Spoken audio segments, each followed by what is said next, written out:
20 minute में मैं संभाले नमस्कार दोस्तों, इतिहास क्लास में आपका स्वागत है। आज अपन इतिहास के बारे में बात करते हैं। इतिहास क्या है? इतिहास एक ऐसा सब्जेक्ट है जो कि हर कंपटीशन के लिए बहुत ही आवश्यक है। कोई भी कंपटीशन हो, चाहे अपन IAS से लेके और छोटी से छोटी कोई भी अपन एग्जाम देते हैं, हर एग्जाम में हिस्ट्री से संबंधित क्वेश्चन है वो सबसे ज़्यादा आते हैं। इसलिए इतिहास किसी भी कंपटीशन की तैयारी करने वाले विद्यार्थी के लिए बहुत ही जरूरी है। इतिहास क्या है? इतिहास अतीत की घटनाओं का क्रमिक अध्ययन है। बहुत से विद्यार्थियों के जहन में ये बात रहती है कि इतिहास है वो बड़ा ही टफ सब्जेक्ट है, पढ़ने में बड़ा ही बोरिंग है। तो चलो इसको अपन आज प्रयास करते हैं कि किस प्रकार से इसे सरल बनाया जा सकता है, किस प्रकार से इसे इजी बना के अपन पढ़ते हैं। इतिहास की अपन बात करें तो भारतीय इतिहास की जो शुरुआत है आज से लगभग लाखों साल पहले हो गई थी। भारतीय इतिहास को पढ़ने के लिए इसे अपन 4 भागों में बांट सकते हैं।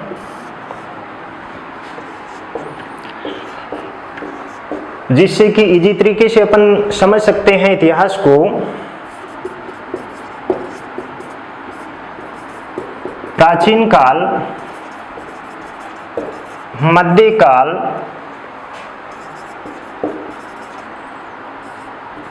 आधुनिक काल और समकालीन इतिहास या स्वतंत्रता के बाद का इतिहास।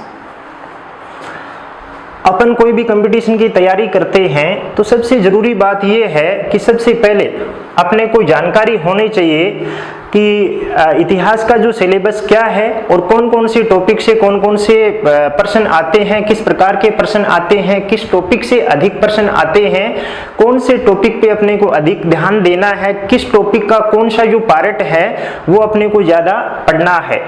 तो सबसे पहले अपन बात करते हैं प्राचीन काल की। प्राचीन काल का जो इतिहास है, प्राचीन काल की अपन बात करते हैं तो इसमें पहला जो टॉपिक है वो है पाषाण काल।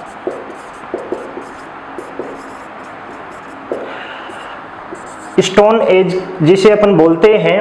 फिर पाषाण काल को भी अपन 3 पार्टों में बांट सकते हैं, जिसकी आगे के अध्यायों में, आगे के जो वीडियो होंगे उनमें अपन बात करेंगे।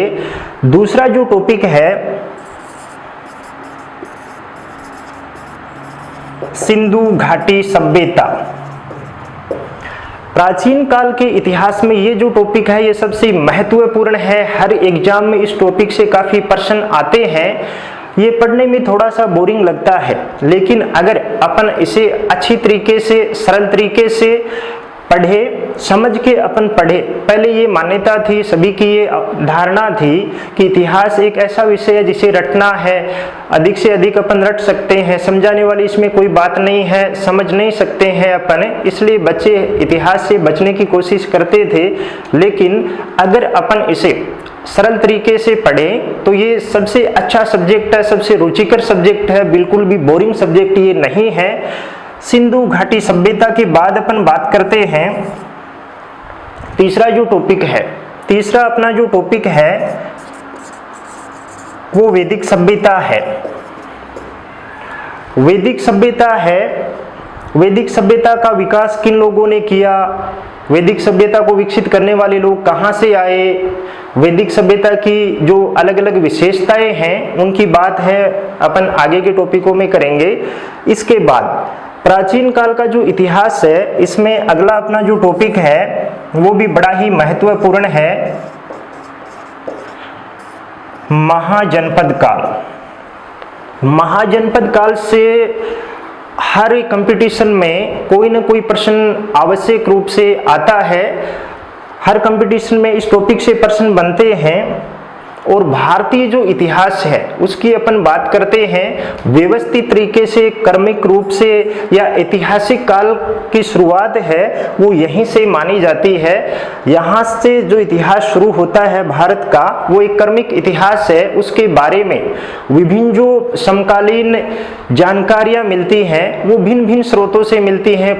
इस काल के पुरातात्विक स्रोत भी मिलते हैं, कुछ साहित्यिक स्रोत भी मिलते हैं। इसके साथ ही जो विदेशी साहित्य है या विदेशी जो अन्य सभ्यताएं और संस्कृतियां हैं वहां से भी इसके बारे में जानकारी मिलती है।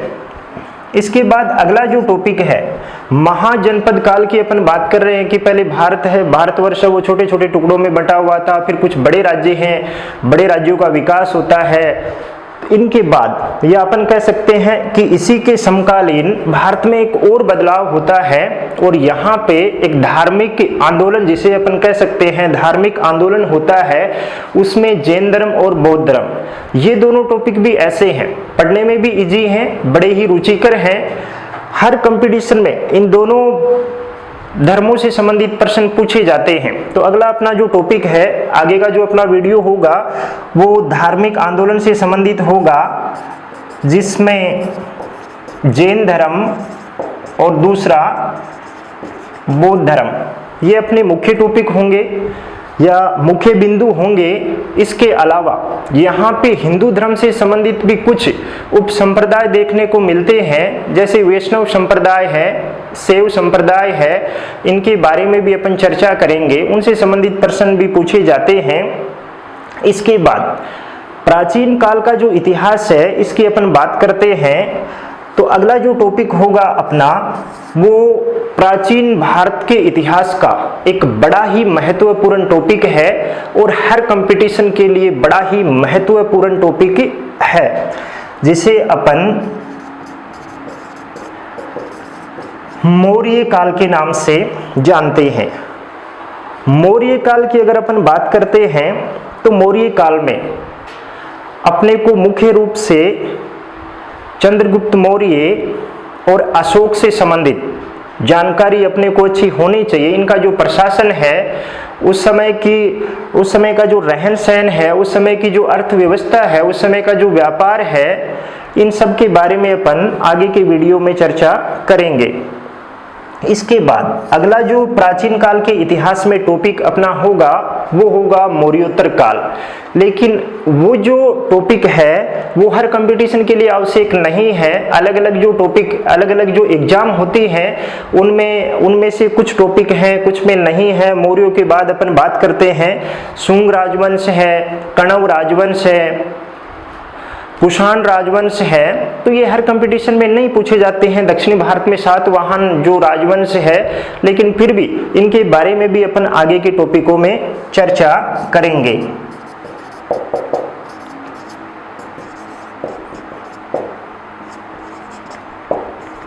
शुंग, सातवाहन और कुषाण, मुख्य रूप से इन तीनों राजवंशों के बारे में अपन चर्चा करेंगे। आगे दोस्तों अपन बात करते हैं तो अगला जो टॉपिक है अपना प्राचीन काल में, आगे का जो टॉपिक है प्राचीन काल की अपन बात करते हैं। 8वां जो अपना टॉपिक होगा ये भी बड़ा ही महत्वपूर्ण है और हर कंपटीशन में इस टॉपिक से संबंधित भी प्रश्न पूछे जाते हैं। ये भी प्राचीन भारत के इतिहास का एक बड़ा ही महत्वपूर्ण टॉपिक है। यहाँ अपन देखते हैं तो ये टॉपिक है गुप्त काल। प्राचीन भारतीय इतिहास का स्वर्ण काल इसे अपन कह सकते हैं। इस टॉपिक में अपन बात करेंगे चंद्रगुप्त प्रथम की, समुद्रगुप्त की, चंद्रगुप्त विक्रमादित्य की, कुमारगुप्त प्रथम की और स्कंदगुप्त की, तथा गुप्त काल में भारत का जो राष्ट्रीय और अंतर्राष्ट्रीय व्यापार है, गुप्तों का जो प्रशासन है, गुप्तों के समय के जो प्रांत हैं, उन सब के बारे में अपन बात करेंगे। ये टॉपिक इसलिए भी महत्वपूर्ण है क्योंकि आगे अपन बात करते हैं जो राजपूत काल शुरू होता है तो उस राजपूत काल की जो नींव है वो इसी समय रखी जाती है। राजपूत काल में अपन देखते हैं सामंती जो व्यवस्था है वो अपने चरम पे थी, और उस सामंती व्यवस्था की जो शुरुआत है वो यहीं से होती है, इसी गुप्त काल से होती है। मौर्य काल की जहां अपन बात करते हैं तो यहाँ पे अपने को प्रशासन पूरी तरीके से केंद्रीकृत दिखाई देता है, लेकिन गुप्त काल में यहाँ पे एक बदलाव होता है और गुप्त काल में केंद्रीकरण की जगह विकेंद्रीकरण देखने को मिलता है। तो दोस्तों ये टॉपिक है, बड़ा ही महत्वपूर्ण है। इसके बाद अपन बात करें तो इस समय गुप्तों के पतन के बाद गुप्तोत्तर जो काल है वो ज्यादा महत्वपूर्ण नहीं है, लेकिन फिर भी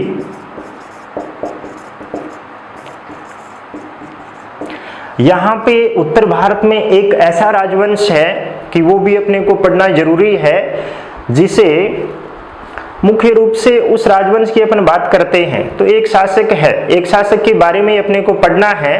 वर्धन वंश या कुशेबुति वंश जिसे अपन कहते हैं, उसमें हर्षवर्धन है।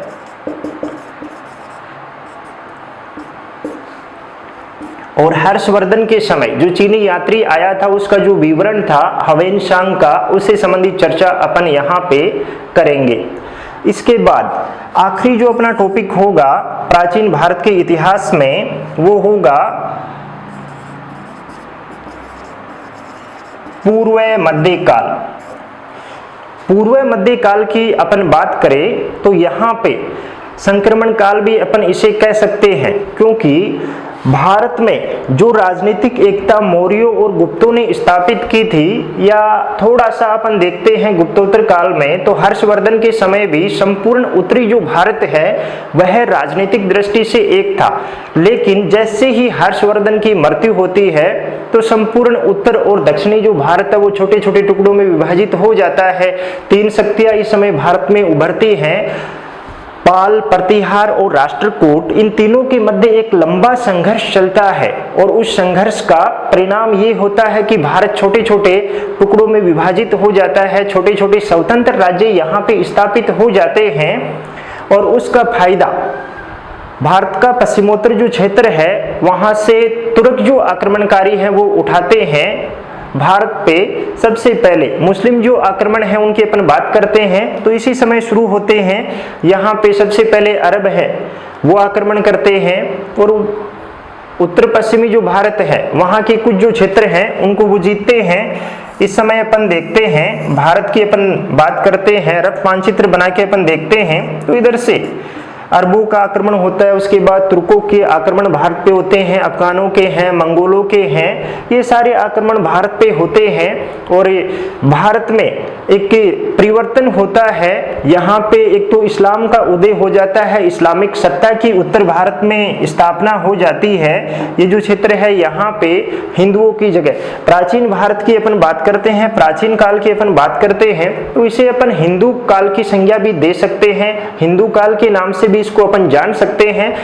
मध्य काल, ये जो इतिहास में बंटवारा अपन करते हैं, इतिहास काल, इतिहास के अपन टुकड़े जो करते हैं तो इसके लिए एक मोड़ बिंदु को अपन लेते हैं। तो यहाँ पे सबसे बड़ा जो बदलाव है, सबसे बड़ा जो मोड़ है वो क्या है कि भारत में हिंदुओं की जगह अब सत्ता किसके हाथ में आ गई, मुस्लिमों के हाथ में। तो यहाँ से शुरू होता है दोस्तों मध्यकाल।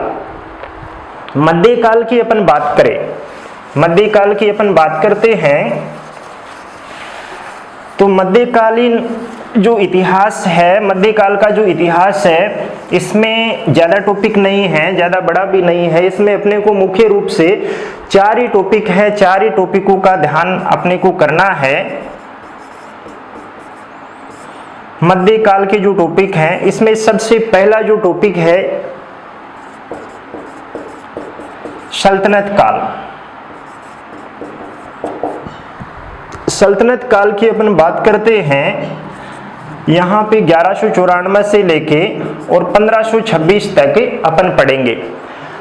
इस दौरान विभिन्न जो राजवंश हैं उन राजवंशों के बारे में आगे अपन चर्चा करेंगे। आगे की जो टॉपिक हैं गुलाम वंश है, खिलजी है, तुगलक है, लोदी है, सैयद है, इन सारे राजवंशों के बारे में, इसके साथ ही इस समय की जो प्रशासनिक व्यवस्था है, इसके साथ ही तुर्कों की जो राजनीतिक व्यवस्था है, तुर्कों की जो प्रांतीय व्यवस्था है, तुर्कों के द्वारा भारत में जो मुद्रा प्रणाली शुरू की गई थी या कुछ नवाचार कृषि में हुए थे या अन्य क्षेत्रों में हुए थे, उन सब के बारे में अपन बात करेंगे।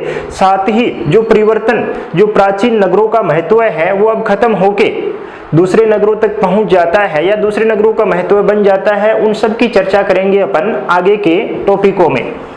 इसके बाद मध्यकाल में अगला जो अपना टॉपिक होगा वो होगा मुगल काल। मध्यकालीन भारत के इतिहास का सबसे जो महत्वपूर्ण टॉपिक है वो मुगल काल ही है। हर कंपटीशन में मुगल काल से संबंधित प्रश्न पूछे जाते हैं। कोई भी ऐसा एग्जाम नहीं होगा जिसमें मुगल काल से संबंधित प्रश्न नहीं पूछे जाते हैं। तो मुगल काल बड़ा ही महत्वपूर्ण है। मुगल काल की अपन बात करते हैं तो मुगलों में मुख्य रूप से अपन देखते हैं तो मुगल वंश का जो संस्थापक है बाबर है, हुमायूं है, अकबर है, जहांगीर है, शाहजहां है और औरंगजेब की अपन चर्चा करेंगे। इसके अलावा किस प्रकार से मुगलों का पतन हुआ, कौन कौन सी शक्तियां थी या कौन कौन सी चुनौतियां थी जिनकी वजह से मुगल काल का पतन होता है, उनके बारे में अपन बात करेंगे आगे के टॉपिकों में। तो दोस्तों मध्यकाल की अपन बात करते हैं तो सबसे महत्वपूर्ण जो अपना टॉपिक होगा वो कौन सा होगा, मुगल काल होगा। इसके बारे में अपन आगे विस्तार से पढ़ेंगे। हर कंपटीशन में ये दोनों टॉपिक लगभग में पूछे जाते हैं, चाहे रेलवे का हो, एसएससी का हो या आईएएस का हो, आरएएस का हो या और भी कोई भी जो एग्जाम हो, छोटी से लेके बड़ी तक एग्जाम, हर एग्जाम में इन दोनों टॉपिकों से संबंधित प्रश्न आते हैं। तो इनके बारे में अपन विस्तार से चर्चा करेंगे। इसके बाद उत्तर भारत में इस समय मुस्लिम राज्य देखने को मिलता है। इसी समय दक्षिण भारत में दो स्वतंत्र राज्य स्थापित होते हैं। दक्षिण भारत में दो स्वतंत्र राज्यों की स्थापना होती है, एक विजयनगर साम्राज्य और दूसरा बहमनी साम्राज्य। तो अपने जो अगले जो टॉपिक हैं, तीसरा जो टॉपिक अपना होगा विजयनगर साम्राज्य। इस समय उत्तर भारत में मुस्लिमों की सत्ता थी। इस दौरान दक्षिण भारत में एक स्वतंत्र हिंदू राज्य की स्थापना होती है जिसे इतिहास में विजयनगर राज्य के नाम से जाना जाता है। तो इस टॉपिक के बारे में भी अपन थोड़ी सी चर्चा करेंगे। इसके बाद इसी के साथ साथ या इसी के समकालीन दक्षिण भारत में एक और स्वतंत्र राज्य स्थापित होता है जो कि मुस्लिम राज्य था, जिसे अपन बहमनी साम्राज्य के नाम से जानते हैं, बहमनी राज्य। और अंतिम जो अपना टॉपिक होगा मध्यकाल में वो होगा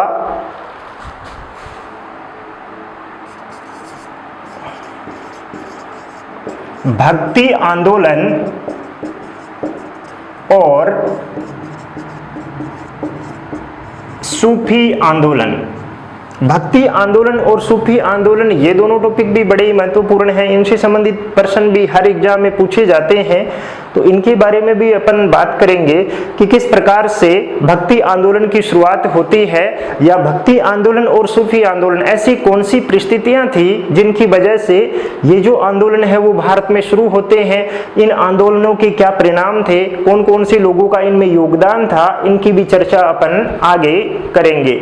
तो ये मध्यकालीन भारत का इतिहास है। मध्यकालीन भारतीय इतिहास के कुछ टॉपिक हैं जो कि हर एग्जाम में या अपन कह सकते हैं कि कुछ कॉमन टॉपिक हैं जो हर एग्जाम के लिए जरूरी हैं।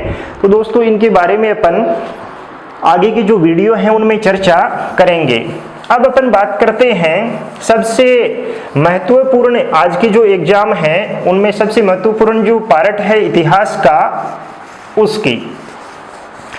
और ये आप सभी जानते हो, ये आप सभी को जानकारी है कि बिना इतिहास के किसी भी कंपटीशन को क्लियर नहीं किया जा सकता आज के समय में, क्योंकि हर एग्जाम में एक बड़ा जो पार्ट है वो इतिहास कवर करता है। तो यहाँ पे आधुनिक काल की अपन बात करेंगे